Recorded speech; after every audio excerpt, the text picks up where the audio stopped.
Hello everyone, कैसे हो सब। आज की वीडियो में बात करेंगे एक ऐसे एसएससी के एग्ज़ाम की जिसके बारे में बहुत सारे बच्चों को नहीं पता होता, और इस वजह से जिन बच्चों को इसका आइडिया होता है वो इसका एग्ज़ाम देते हैं और इतना उन्हें हैवी कंपटीशन नहीं मिलता जितना कि एसएससी सीजीएल में होता है। और इसके अंदर भी 4200 4600 ग्रेड पे की पोस्ट होती हैं।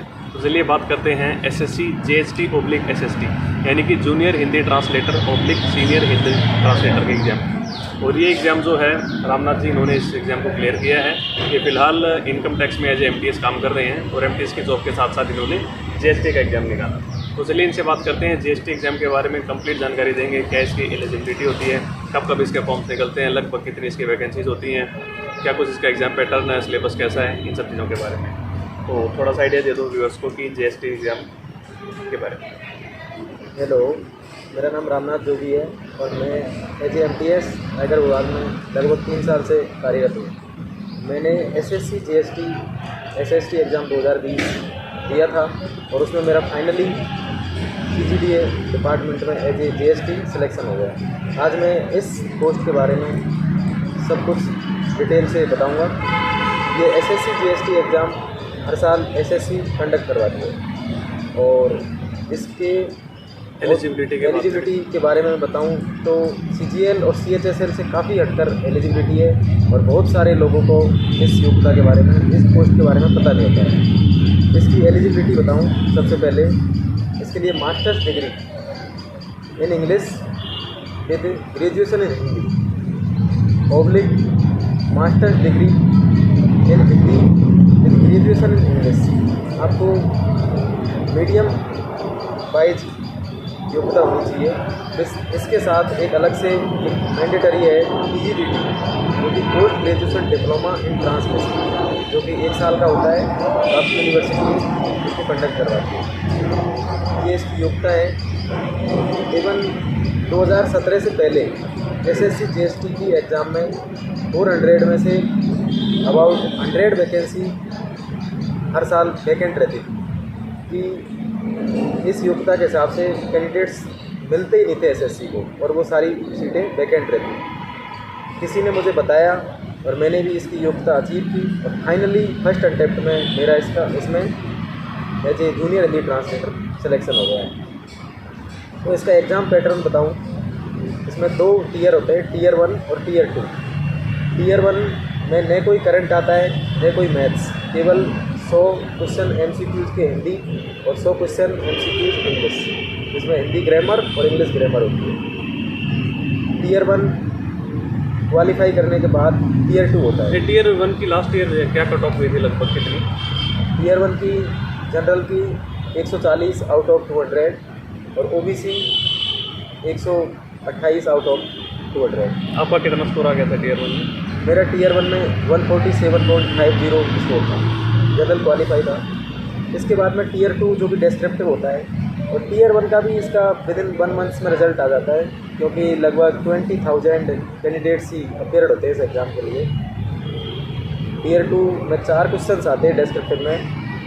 एक ऐसे इन इंग्लिश आता है, एक निबंध हिंदी में लिखना होता है, और एक ट्रांसलेशन इंग्लिश टू हिंदी और एक ट्रांसलेशन हिंदी टू इंग्लिश। ये चारों के चारों 50-50 नंबर के हो गए ना? चारों क्वेश्चंस 50-50 नंबर के होते हैं, कुल 200 नंबर के होते हैं। इसके बाद में टीयर 2 के रिजल्ट के बाद टीयर 1 प्लस टीयर 2 की मेरिट के आधार पर डॉक्यूमेंट वेरिफिकेशन के लिए कॉल होता है, जो कि 400 में से होता है। डॉक्यूमेंट वेरिफिकेशन में आपसे पोस्ट प्रेफरेंस फिल करवाई जाती है, जो कि इसमें लेवल 6 और लेवल 7 दो ही जॉब होती है, जूनियर हिंदी ट्रांसलेटर और सीनियर हिंदी ट्रांसलेटर। सारी SSC CGL में जो आपको डिपार्टमेंट मिलते हैं वही डिपार्टमेंट्स JST के थ्रू मिलते हैं। यानी आपको इनकम टैक्स का डिपार्टमेंट भी मिल सकता है, CGDA वगैरह ये सब चीज़ें, यानी जो डिपार्टमेंट CGL से मिलेंगे वो यहाँ पे मिलेंगे। इनकम टैक्स CGDA और इसकी 50% वैकेंसी CSS में होती है, जो कि एक बहुत अच्छा कैडर है। CSS के थ्रू आप मिनिस्ट्री ऑफ एक्सटर्नल अफेयर्स मिलता है, जिसमें आपको एज ए ट्रांसलेटर विदेश में सेवा करने का एक मौका मिलता है। इसके बाद एक फाइनल मेरिट लगती है और उसमें आपका जो आपने पसंद से डिपार्टमेंट चूज़ किए हैं उसके हिसाब से आपको आइडिया उसकी वर्क प्रोफाइल के बारे में, कितना वर्कलोड वगैरह रहता है, इतना सुना होगा। SSC JST की वर्क प्रोफाइल के बारे में बात करें तो इसका सिर्फ हिंदी कैडर को संभालना होता है। प्रत्येक विभाग में एक राजभाषा विभाग होता है, उसके अंदर एक ट्रांसलेटर काम करता है।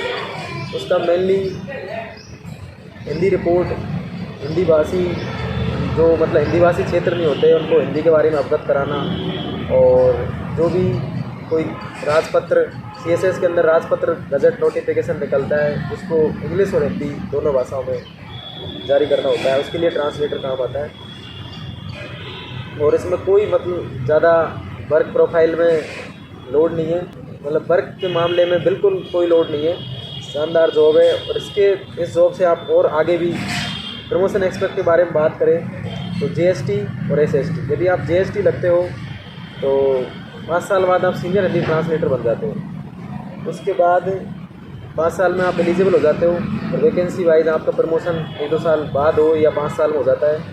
उसके 3 साल बाद, सीनियर बनने के 3 साल बाद आप as a assistant director in official language service सहायक निदेशक राजभाषा विभाग में आप सीनियर हिंदी ट्रांसलेटर के बाद में 5400 ग्रेड पे लेवल 10 जो कि एक ग्रुप ए जॉब होती है उसके लिए आप एलिजिबल हो जाते हो। और लगभग एक ट्रांसलेटर की यदि बात करें तो असिस्टेंट डायरेक्टर तो 10 साल में बन ही जाता है। तो जितना सुन के लग रहा है काफ़ी अच्छी प्रोफाइल लग रही है। बेसिकली मेन काम जो ये वर्ड ट्रांसलेशन का होगा, इंग्लिश में कोई चीज़ नोटिफिकेशन जारी हो रहा है तो आपको हिंदी में उसका कन्वर्ट करके देना और हिंदी टू इंग्लिश कन्वर्ट करके देना। तो ये तो काफ़ी अच्छी जॉब लग रही है। काफ़ी ज़्यादा हेल्प तो हमें गूगल से ही मिल जाती होगी आजकल, तो काफ़ी एप्लीकेशन भी हैं, तो अब तो काफ़ी लाइफ ईजी हो गई होगी। पहले वाले हिंदी विभाग वालों की बात करें तो उन्हें सारी जानकारियाँ होनी ज़रूरी थी, लेकिन आज के टाइम में इंटरनेट इतना है कि हम बहुत सारी चीज़ें नेट से ढूंढ सकते हैं ट्रांसलेशन के लिए। तो चलिए काफ़ी शानदार है। इनके पास कुछ पेपर्स हैं, ये वो हैं इन्होंने जो ITI से जो निकलवाए हैं, जो इनका Tier 2 जो हुआ था डिस्क्रिप्टिव का पेपर, तो इसको बारे में मैं एक अलग से वीडियो बना देता हूँ। उस वीडियो के अंदर जो CGL के बच्चे जो एग्ज़ाम देते हैं और जो Tier 3 होता है डिस्क्रिप्टिव, उसके बारे में भी है काफ़ी। हाँ, और CHSL Tier 2 इन लोगों के लिए भी काफ़ी बेनिफिशियल रहेगा। तो चलिए इस वीडियो में इतना ही। टाटा, टेक केयर, बाय बाय।